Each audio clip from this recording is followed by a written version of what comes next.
Okay okay, कोई बात नहीं, मैं CV6 की लोकेशन वापस आपको बता दूंगा, ठीक है, डोंट वरी। पहले मैं बता देता हूँ सब कुछ, और फिर आपके मन में कोई प्रश्न हो तो आप चैट बॉक्स में डाल दीजिएगा, मैं बता दूंगा आपको। तो चलिए हम पहले कपिंग के बारे में बात करते हैं। कपिंग कोई नया साइंस नहीं है, ये बहुत ही पुराना साइंस है, सदियों पुराना, हजारों साल पुराना साइंस है। आप अगर देखेंगे कि इस्लाम में इसे सुन्नत का है, सुन्नत का मतलब होता है एक बहुत ही पवित्र चीज। और इस्लाम में जो मोहम्मद प्रॉफिट हुए हैं, उन्होंने तो इसको इतना पवित्र माना है, कहते हैं कि हर व्यक्ति को कपिंग कराना चाहिए, है ना, उसे वो हिजामा कहते हैं। आप अगर इजिप्ट में जाके देखोगे, इजिप्ट के साइंस में भी कपिंग दी गई है। और एक्यूपंक्चर में, चाइनीज एक्यूपंक्चर का तो विशेष पार्ट है ही। इवन हमारे आयुर्वेदा में भी कपिंग का उल्लेख हमें संहिताओं में मिलता है। चाहे हम यूरोप और अमेरिका की बात करें, चाहे हम ग्रीक की बात करें, चाहे हम अरब की बात करें, आपको हर जगह आज और हजारों साल पहले भी कपिंग का उल्लेख मिलेगा। तो इस बात से इसकी इफेक्टिवनेस, इसकी प्रभावकारिता पता चलती है कि कितना महत्वपूर्ण साइंस होगा, जो सदियों से लोग इसे करते चले आ रहे हैं। तो कपिंग का उल्लेख पुराने पुराने शिलालेखों में मिलता है, पुराने पत्थरों में आप देखेंगे कपिंग के फोटो बने हुए हैं, बहुत सारे कपिंग। और पुरानी किताबों में भी जब हम देखते हैं तो कपिंग के चित्र अंकित हैं। तो पहले जमाने में लोग ये एनिमल्स के, जानवरों के सींग का प्रयोग करते थे, इनके हॉर्न्स का प्रयोग करते थे। इवन आयुर्वेद में भी अलग अलग प्रकार के एनिमल्स के अलग अलग साइज के हॉर्न्स का प्रयोग किया जाता था कपिंग के लिए। आप देख सकते हैं ये पुराने जमाने में इस तरह से कपिंग की जाती थी, लेकिन आज भी कई लोग ट्रेडिशनल सिस्टम को दिखाने के हिसाब से, और लोगों को काफी बेहतर फील होता है जब हम ट्रेडिशनल सिस्टम के अकॉर्डिंग ट्रीटमेंट करते हैं, आज भी कई लोग करते हैं ये सींग का प्रयोग। हमारे आयुर्वेद में लिखा है कि अलाबू और घटी यंत्र, अलाबू यानी का प्रयोग करके भी हम कपिंग करते हैं, घटी यंत्र ऐसे पात्र का प्रयोग करके भी हम कपिंग करते हैं। तो कपिंग का आयुर्वेद में भी उल्लेख है। तो कपिंग का अल्टीमेटली मीनिंग क्या होता है? कपिंग का अर्थ होता है कि कप के द्वारा जब भी आप सक्शन प्रेशर क्रिएट करते हो, उसे हम कपिंग कहते हैं। तो आपको अल्टीमेटली सक्शन क्रिएट करना है, अब चाहे आप किसी भी चीज से करो, राइट। और ये कपिंग बहुत महत्वपूर्ण है, चाहे वो बॉडी का पेन हो, चाहे वो इन्फ्लेमेशन हो, चाहे ब्लड का फ्लो ठीक से नहीं होता हो, बॉडी ठीक से रिलैक्स ना हो, इन सब के लिए कपिंग होती है। और हमारी कोई प्रॉब्लम ना हो तब भी हम वेलबींग के लिए कपिंग करा सकते हैं। और कपिंग हमारी डीप टिश्यू की भी मसाज कर देती है, और लोग मसाज करवाते हैं, जनरल करवाते हैं, बिना किसी प्रॉब्लम के भी मसाज करवाते हैं। तो कपिंग का प्रयोग भी हम इन जनरल एक मसाज के रूप में, डीप टिश्यू मसाज के रूप में कर सकते हैं। बहुत ही प्रभावकारी मेथड है। तो कपिंग में जब हम कप यूज करते हैं, कप कई प्रकार के हो सकते हैं, गिलास के हो सकते हैं, सिलिकॉन के हो सकते हैं, बंबू के हो सकते हैं, और ये मिट्टी के बने हो सकते हैं। आजकल सिलिकॉन के कप का ज्यादा प्रचलन है क्योंकि सस्ते हैं, आप यूज करके फेंक सकते हैं, और बड़े आराम से अवेलेबल है। कपिंग दो प्रकार की होती है, एक ड्राई और एक वेट कपिंग होती है। मतलब ड्राई कपिंग में कप लगाए जाते हैं, वेट कपिंग अलग होती है। तो दो प्रकार की कपिंग होती है। हम ड्राई कपिंग की बात करेंगे। तो देखिए अलग अलग प्रकार के कप है, कुछ मिट्टी के बने हुए, कुछ बंबू के बने हुए कप आते हैं, कुछ सिलिकॉन के बने हुए कप होते हैं। तो अल्टीमेटली किसी भी कप का प्रयोग करिए, लेकिन हमारा मुख्य उद्देश्य नेगेटिव प्रेशर क्रिएट करना। अब ब्रिटिश कपिंग सोसाइटी में इन सारे रोगों में कपिंग को बहुत इफेक्टिव माना है। हालांकि कपिंग की रेंज तो बहुत बड़ी है, ये नहीं है केवल इतनी छोटी रेंज नहीं है, कपिंग की रेंज तो बहुत बड़ी है। लेकिन ब्रिटिश कपिंग सोसाइटी ने कहा है कि इन बीमारियों पर कपिंग बहुत अच्छा काम करती है। यानी रक्त के विकार, जैसे हीमोग्लोबिन का कम हो जाना, या किसी भी प्रकार के रक्त के विकार, जॉइंट का पेन हो जाना, आर्थराइटिस हो जाना, घुटनों का दर्द होना, अलग अलग प्रकार के जॉइंट्स का दर्द होना, इन सभी में कपिंग को बहुत ही महत्वपूर्ण माना गया है। फाइब्रोमाइल्जिया एक दर्द होता है जिसमें बदल बदल के दर्द घूमता रहता है, कभी इधर कभी उधर पेन घूमता रहता है। तो उसमें भी किसी भी प्रकार के पेन में कपिंग को अच्छा माना गया। फीमेल के गायनिक डिसऑर्डर में भी कपिंग बहुत अच्छी है। और स्किन के लिए, एक्जिमा के लिए, एक्ने के लिए और कॉस्मेटिक पर्पज के लिए तो बहुत अच्छा काम करती ही है। ब्लड प्रेशर के लिए बहुत अच्छा काम करती है, चाहे हाई हो या लो हो। सिर दर्द के लिए, माइग्रेन हेडेक के लिए बहुत अच्छी है। एंजाइटी डिप्रेशन के लिए गजब की है। अस्थमा और लंग के विकारों के लिए अच्छी है, और वेरिकोज वेन्स के लिए। यानी कपिंग की रेंज, ये रेंज तो ब्रिटिश कपिंग सोसाइटी ने दी है, और ये रेंज तो 1813 में ही दे दी गई है कि पैरालिसिस के लिए और घुटने के दर्द के लिए, बहुत सारी अलग अलग प्रॉब्लम्स के लिए, जॉइंट पेन के लिए, सॉर थ्रोट के लिए, कहीं भी पेन हो उसके लिए कपिंग का हम प्रयोग कर सकते हैं। कपिंग कैसे काम करती है? जैसे किसी के लिवर में कोई प्रॉब्लम है, तो लिवर से एक नर्व निकलकर स्पाइन को बोलती है कि भाई मुझे प्रॉब्लम है, और स्पाइन से एक दूसरी नर्व निकलकर हमारी स्किन पर जाती है और वहां पर सेंसिटिविटी क्रिएट कर देती है। तो लिवर का मैसेज हमारी स्किन तक आ गया स्पाइन के माध्यम से, रीढ़ की हड्डी के माध्यम से। और कैसे आया? नर्व के द्वारा। इन नर्व को हम कहते हैं पेरिफेरल नर्व।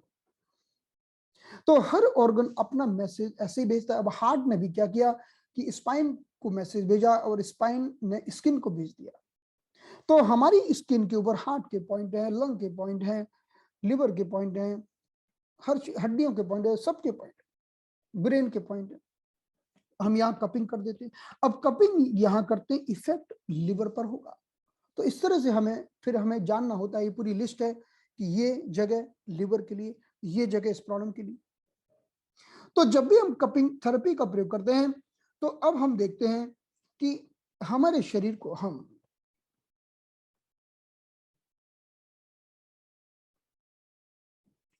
हम जब भी कपिंग थेरेपी का प्रयोग करते हैं, तो हमारे शरीर को हम 3 भाग में बांट देते हैं। अभी मैं आपको एक मोटा मोटा उदाहरण बता रहा हूं, एक्यूरेसी की बात तो की जाएगी। अगर हम पूरी रीढ़ की हड्डी को 3 भागों में बांट दें, तो ये हमारे शरीर का ऊपर का पार्ट है, इसे हम अपर पार्ट बोल देते हैं। यहाँ पर ये हमारे शरीर, ये हमारा मिडिल पार्ट है, और ये लोअर पार्ट है। यानी हमने अपनी पूरी पीठ को 3 भाग में बांट दिया है। अब अगर आप यहां पर कपिंग करते हो, ये हमारे अपर बॉडी को ठीक करता है। अपर बॉडी का मतलब है कि सिर का दर्द, नाक की प्रॉब्लम, दांत की प्रॉब्लम, गालों की प्रॉब्लम, फेशियल ब्यूटी, और छाती की प्रॉब्लम, लंग्स की प्रॉब्लम, हार्ट की प्रॉब्लम। आप यहां कप करोगे और फायदा लंग्स में मिलेगा। तो बस आपने 2-3 कप लिए और लगा दिए। और इसी तरह से जब आप बीच के पार्ट में कपिंग करते हो, तो बीच के पार्ट में कपिंग करके आप शरीर के मिडिल पार्ट को ठीक कर सकते हो। मिडिल पार्ट का मतलब है आपका पाचन, एसिडिटी, आपका इंडाइजेशन, लिवर की प्रॉब्लम। सिर्फ आपको यहाँ पर कप लगा देना है रीढ़ की हड्डी के दोनों तरफ, और आप देखेंगे कि पाचन की विकृतियां ठीक हो रही हैं। फिर आप और नीचे जाते हो, तो आप यहाँ जब कप लगाते हो, तो यहाँ पर कप लगाने से आपके लोअर पार्ट की प्रॉब्लम ठीक हो जाती है। लोअर पार्ट की प्रॉब्लम जैसे हिप का पेन, घुटने का दर्द, थाई का पेन, और जिनाइडल पार्ट की प्रॉब्लम, टेलबोन का पेन। तो कुल मिला के आप रीढ़ की हड्डी के दोनों ओर से ट्रीटमेंट करके पूरी बॉडी का इलाज कर सकते हो, पूरी बॉडी का। जस्ट आपको रीढ़ की हड्डी पर करना है, बस कुछ नहीं। आपने सिंपल से कप लिए और लगा दिए। कप कई प्रकार के होते हैं। कप सिलिकॉन के कप होते हैं जो आसानी से मिल जाते हैं, और ये सिलिकॉन के कप हैं। इसे हमने ये नेगेटिव सक्शन के माध्यम से हम कहीं भी चिपका सकते हैं। ये सिलिकॉन का कप है। ये कप कई अलग अलग साइज के होते हैं। बड़े कप होते हैं, फिर उससे छोटा कप होता है, देखिए छोटा है, उससे भी छोटा कप होता है, देखिए उससे भी छोटे कप होते हैं। तो बहुत छोटे छोटे छोटे छोटे कप होते हैं। तो छोटे कप को हम छोटी जगह लगा सकते हैं, बड़े कप को बड़ी जगह लगा सकते हैं। और ये रबड़ के कप भी होते हैं, बस दबा के आपने चिपका दिया। तो पीठ पर आपने कुछ नहीं किया, इन इन रबड़ के कप को भी लगा दिया। 1 to 3 मिनट आप देखोगे कि पेशेंट को इंप्रूवमेंट है। अपर पार्ट में प्रॉब्लम है, अपर में लगा दो। मान लो किसी ने कहा सर्दी खांसी कफ है, अपर पार्ट में कप लगा दो, 4 कप लगा दो। राइट? आपको थोड़ा समझना पड़ेगा कि अपर पार्ट की प्रॉब्लम है। अब किसी ने कहा कि भाई आंखों में दर्द है, तो अपर पार्ट की हो गई। किसी ने कहा कि मुझे डाइजेशन की प्रॉब्लम है, तो मिडिल पार्ट की हो गई। किसी ने कहा घुटने का दर्द है, तो लोअर पार्ट की हो गई। ऐसे ही छोटे छोटे कप आते हैं, ये हम कई स्थान पे लगा सकते हैं। इवन फेशियल कपिंग के लिए चेहरे के कोलेजन और इलास्टिन फाइबर को इंप्रूव करने के लिए हम इन कप का प्रयोग करते हैं। ये आराम से चिपक जाते हैं। राइट? तो इस तरह से हम फेस की मसाज भी इन कप से कर सकते हैं। तो कपिंग के माध्यम से हम कपिंग, ऐसे कई रबड़ के कप होते हैं, सिलिकॉन के कप होते हैं, हर जगह मिल जाते हैं। तो जब हम अपनी रीढ़ की हड्डी पर इन कप को रखकर ट्रीटमेंट करते हैं, तो पेशेंट को बड़ा फायदा मिल जाता है। जैसे किसी ने कहा कि मेरा पाचन गड़बड़ हो गया है, कोई बात नहीं है, ये बीच के पार्ट में आप कप लगा दो 1 से 3 मिनट के लिए, और देखो कुछ दिन तक लगाओ। आप देखोगे कि 3 से 7 दिन में पेशेंट को बड़ा गजब का रिजल्ट मिलेगा। तो इस तरह से हमने जाना कि कपिंग क्या होती है, ये हमने बेसिक समझा है। अभी हम इसके बारे में डिटेल में बात करेंगे अपकमिंग वर्कशॉप में, क्योंकि ये हमारा 15 दिन का वर्कशॉप है, अभी तो सिर्फ दूसरा दिन है। अब हम बात करते हैं कि हम चूंकि कहीं भी कोई भी ट्रीटमेंट करने वाले हम दो मेथड से करने वाले हैं। नंबर 1 कपिंग के माध्यम से, नंबर 2 एक्यूप्रेशर के माध्यम से। और एक्यूप्रेशर के माध्यम से हम पॉइंट को दबाएंगे।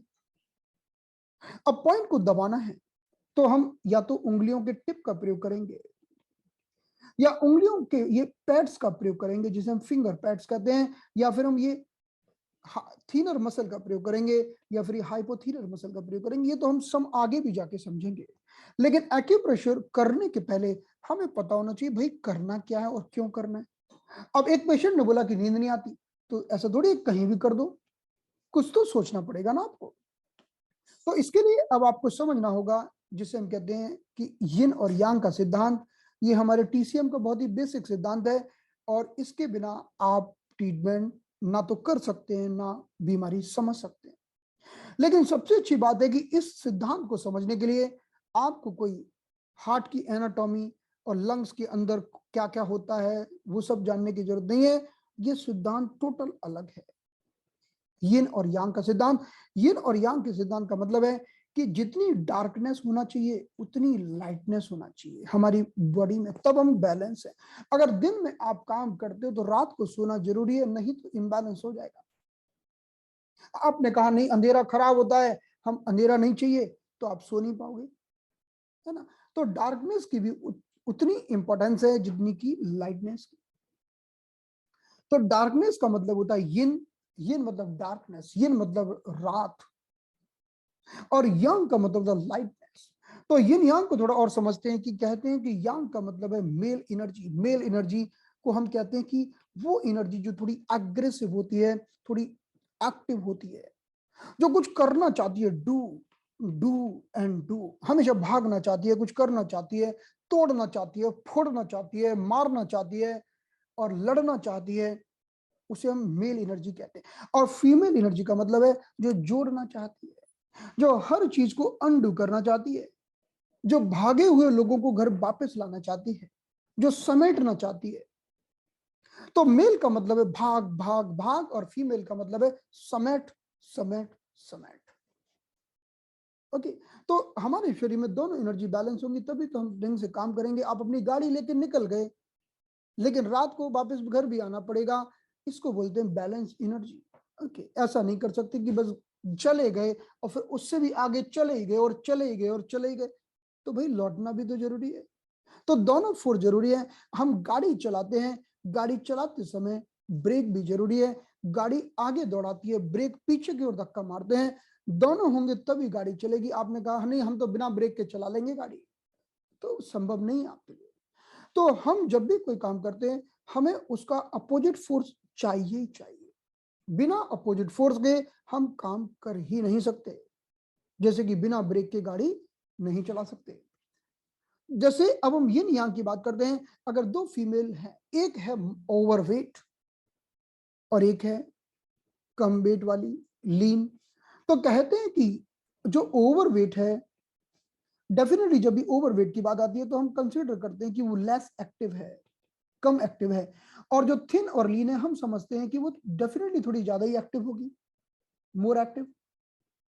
तो अब मैं आपसे पूछूं, बताओ कि इन दोनों फीमेल में कौन यिन है कौन यांग है। आप बोलोगे जो पतली वाली फीमेल है ये यांग है। अब कोई फीमेल आके बोलेगी कि मेरे को मोटापा हो गया, कि प्लीज वजन कम करने के लिए कुछ करो, क्या ट्रीटमेंट होगा? यस, यांग बढ़ाना पड़ेगा, है ना। तो जब हम कोई किसी भी बीमारी का इलाज करते हैं हमें जानना होता है कि आखिर करना क्या है। जैसे हमने कहा कि दिन है, दिन मतलब लाइटनेस, लाइटनेस का मतलब है यांग, और रात है यानी चंद्रमा, चंद्रमा का मतलब है ठंडक, कूल, यिन। तो यिन की एनर्जी सॉफ्ट होती है, राइट। लेकिन जरूरी दोनों है, बिना दोनों के काम नहीं चलने वाला। ना तो अकेली रात से आप काम चला सकते हो, ना अकेले दिन से काम चला सकते हो। अंधेरा यिन है और उजाला उजाला यांग है, दोनों फोर्स होना जरूरी है। अब एक मैं आपको बहुत ही अच्छा एग्जांपल देता हूं कि कैसे हम इस कंसेप्ट का प्रयोग करते हैं। जैसे मैंने आपको बताया कि ये हमारा यिन यांग का सिंबल है। इसमें आधे में है डार्कनेस यानी यिन, और आधे में है लाइटनेस यानी यांग।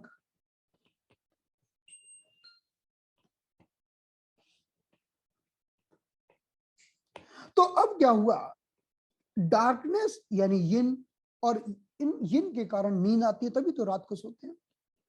अब एक पेशेंट ने बोला कि मुझे नींद नहीं आ रही है, तो उसका ग्राफ ऐसे हो गया, उसके अंदर डार्कनेस कम हो गई है, यिन कम हो जाएगा, तो नींद नहीं आएगी। दिमाग दौड़ता रहेगा, क्योंकि यांग का मतलब है दौड़ना दौड़ना दौड़ना, दिमाग दौड़ता रहेगा। अब ट्रीटमेंट क्या है? ट्रीटमेंट है कि वापस यिन को बढ़ा दो, यही तो ट्रीटमेंट है। यिन को बढ़ाओ, और यिन क्या है? काला है, यिन डार्कनेस है। तो यिन को बढ़ाने के लिए हम काले रंग का भी प्रयोग करते हैं, काला रंग भी लगाते हैं। तो हमारे शरीर में एक बिंदु होता है जिसको हमने इस इमेज में दिखाया है। आप देख सकते हैं कि हमारे ये एंकल जॉइंट, ये जो मेल्यूलस है, ये मेल्यूलस जहां खत्म होता है वहां से करीब 1 चुन नीचे या 1 इंच नीचे पॉइंट पाया जाता है जिसे हम किडनी 6 कहते हैं। जब इस पॉइंट पर हम काला रंग लगा देते हैं तो यिन बढ़ जाता है। तो किडनी 6 को यिन का पॉइंट कहा गया है, और इसको काला रंग लगा के हम गहरी नींद ला सकते हैं। क्यों? जैसे ही हमने इस पॉइंट लगाया तो यिन बढ़ जाएगा, डार्कनेस बढ़ जाएगी, नींद आ जाएगी। तो ऐसे हम डायग्नोसिस का प्रयोग करते हैं कि एक बार हमें पता चल गया कि भाई ये सो क्यों नहीं रहा है, ये सो नहीं रहा है, तो इसके अंदर यिन कम हो गया, तो भाई यिन बढ़ाओ। कैसे बढ़ाओ? किडनी 6 पर काला रंग लगा दो या किडनी 6 पर एक्यूप्रेशर कर दो। अब ऐसे ही दूसरा पेशेंट, एक बच्चा है 10 साल का, वो लेजी है, लेजी के साथ मोटा हो गया है, क्योंकि बैठा रहता है, कुछ करना नहीं चाहता। उसके पेरेंट्स परेशान है कि भाई कुछ करो, मेरा बच्चा बैठा रहता है, कुछ करना नहीं चाहता। अच्छा अच्छा अच्छा, कुछ करना नहीं चाहता, यानी इसका ग्राफ ऐसा हो गया है कि ये लेजी हो गया, इसकी बॉडी में यिन ज्यादा बढ़ गया। यिन का मतलब है कुछ ना करना, यिन, और यांग का मतलब है एक्टिवनेस। तो बच्चा एक्टिव नहीं है, करना क्या? एक्टिवनेस बढ़ाना है जी। ये हमें एक्टिवनेस बढ़ाना है, हमें यांग को इंप्रूव करना है। तो हमें ट्रीटमेंट क्या करना होगा? हमें ऐसे ग्राफ, ऐसा ट्रीटमेंट करना होगा ताकि इसका ये यांग इंप्रूव हो जाए। यिन तो ठीक है, यिन तो ज्यादा ही है, तो नीड टू इंप्रूव यांग, हमें यांग को इंप्रूव करना है। कैसे बढ़ाएंगे यांग को इंप्रूव करने के लिए? अब हमारे पास अगला बिंदु है जिसे हम कहते हैं CV6। तो नाभि से अगर हम 2 अंगुल नीचे जाएं, नाभि से 2 अंगुल रख दो, तो उसके ठीक नीचे जो सेंटर में जो पॉइंट होता है उसे हम CV6 कहते हैं। मैं आपको CV6 की दूसरी इमेज दिखा देता हूं, आपको समझ में आ जाएगा। चलिए, कौन सी?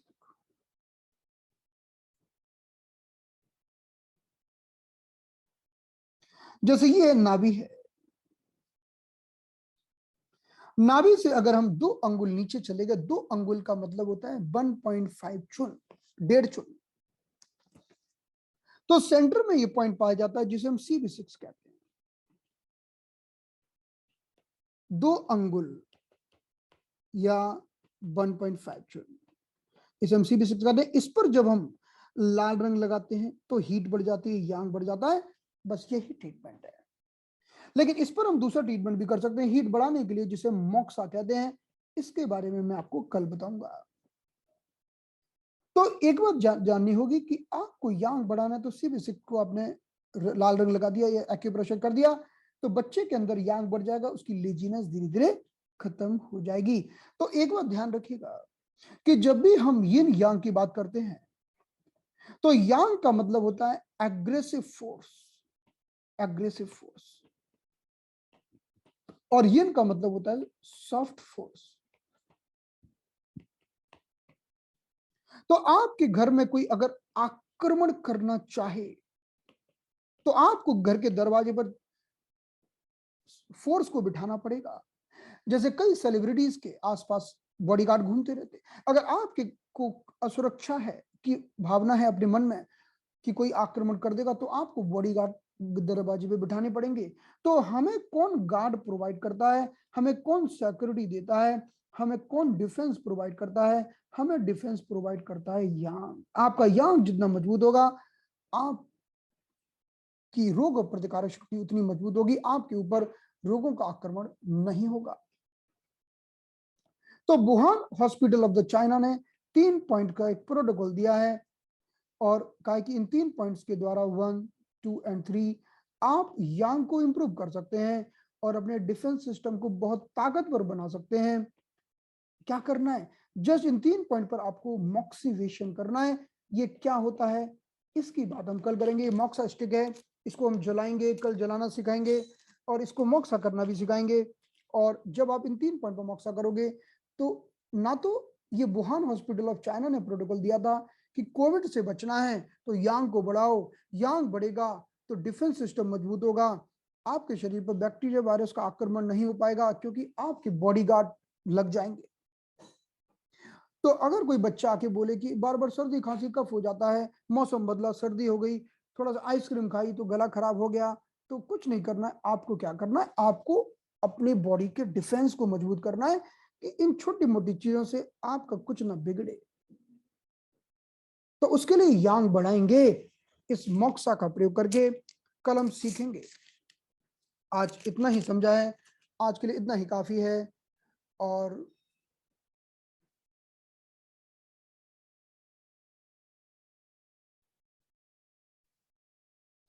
कलर, हम किसी भी चीज का नॉन, हमेशा जब भी हम कलर का प्रयोग करते हैं हमें ध्यान रखना होता है कि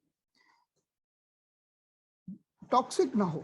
टॉक्सिक, देखो कलर तो काम करेगा, टॉक्सिक कलर होगा तो भी काम करेगा, नॉन टॉक्सिक होगा तो भी करेगा। कलर अपनी कलर से करेगा काम, क्योंकि लाल रंग की एक वेवलेंथ होती है, काले रंग की एक वेवलेंथ होती है, वो तो काम करेगा। लेकिन आपको ऐसे कलर का यूज करना है जो स्किन के लिए खराब ना हो, है ना, तो अच्छे रहेंगे।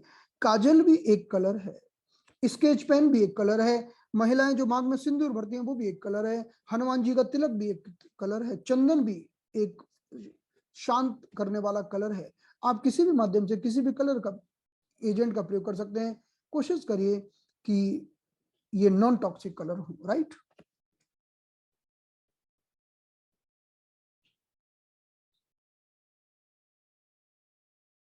फाइन। तो चलिए आज के क्लास को यहां पर हम समाप्त करते हैं